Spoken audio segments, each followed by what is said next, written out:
All started in the cold mountains of Antarctica, where Victoria and her company Cord Industries, which she founded with her deceased brother, had found the scalp which they had been searching for more than 15 years.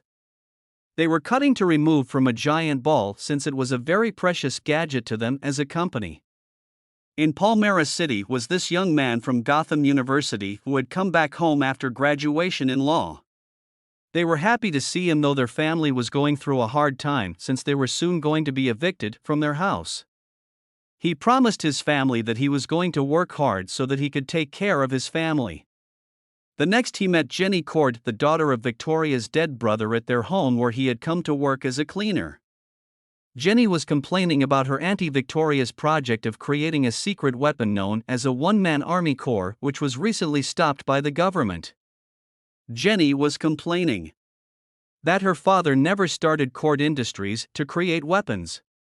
This young man Yami raised was on stairs looking at them when Victoria's bodyguard wanted to stop Jenny from confronting her aunt. Yami came up and stopped him from doing so. Auntie Victoria was not happy. She fired him and her sister on the spot. While outside waiting for Uber, Jenny found them and promised to give this young man a job at the Cord Industries. The next day, in the morning at Cord headquarters, Jenny was seen sneaking into some laboratory after Dr. Satches had gone outside. She found a device that looked like a beetle on the desk and packed it in a bigger box.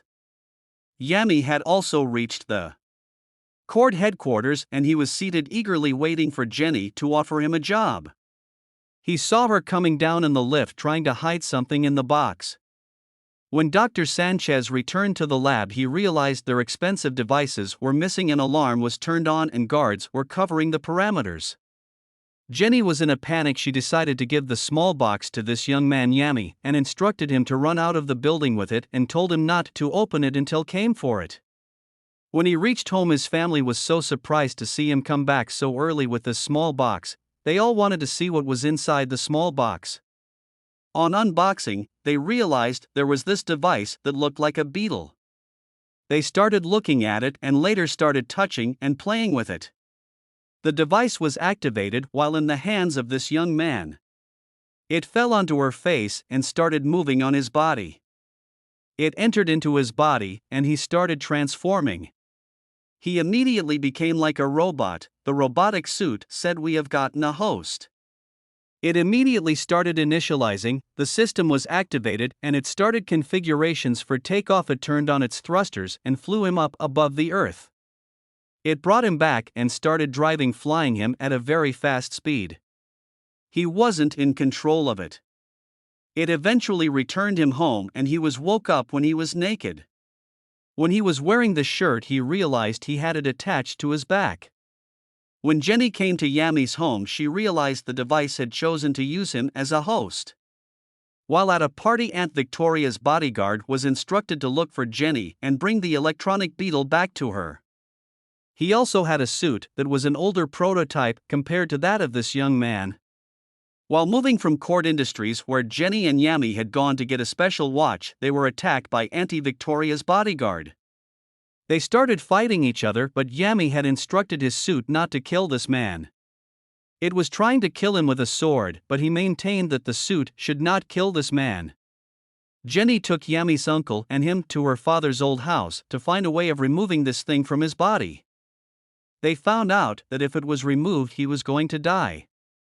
He felt bad when he heard about that and decided to get outside. His uncle followed.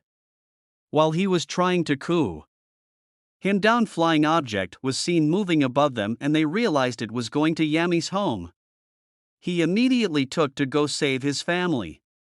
His family was attacked by a special army in special suits.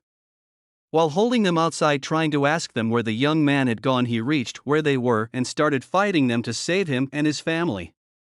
He protected his family with his special suit when they were trying to kill his family. After realizing it wasn't possible to kill him, he instructed his people to run, but while his father was running, he fell due to a heart attack. They used a special device to catch him and took him to a certain facility to duplicate his suit's technology. Jenny told his family that she knew where they had taken him. They then took off so that they could save him, since downloading the suit's data could result in his death. Dr. Sanchez had prepared everything and he had started to duplicate data from Yami's suit to Victoria's body's bodyguard suit. Yami's family and Jenny reached the area where they fought many soldiers until they entered the building. While Yami was on the pod, his device made him realize his father had died and instructed him to protect the family. By the time he came back into control, the process was finished and the bodyguard had acquired the same power as his. He was not able to use his suit, so he decided to run. His suit later charged and he was able to fight back. While the bodyguard was defeated, this young man wanted to kill him, but the suit told him not to do so because they were not killers. He decided to leave him. When the bodyguard woke up, he had gained his memory and remembered that Auntie Victoria had killed his family. He decided to die with her. Jenny and Yami's family was saved and they went back home. Yami remained a superhero until now.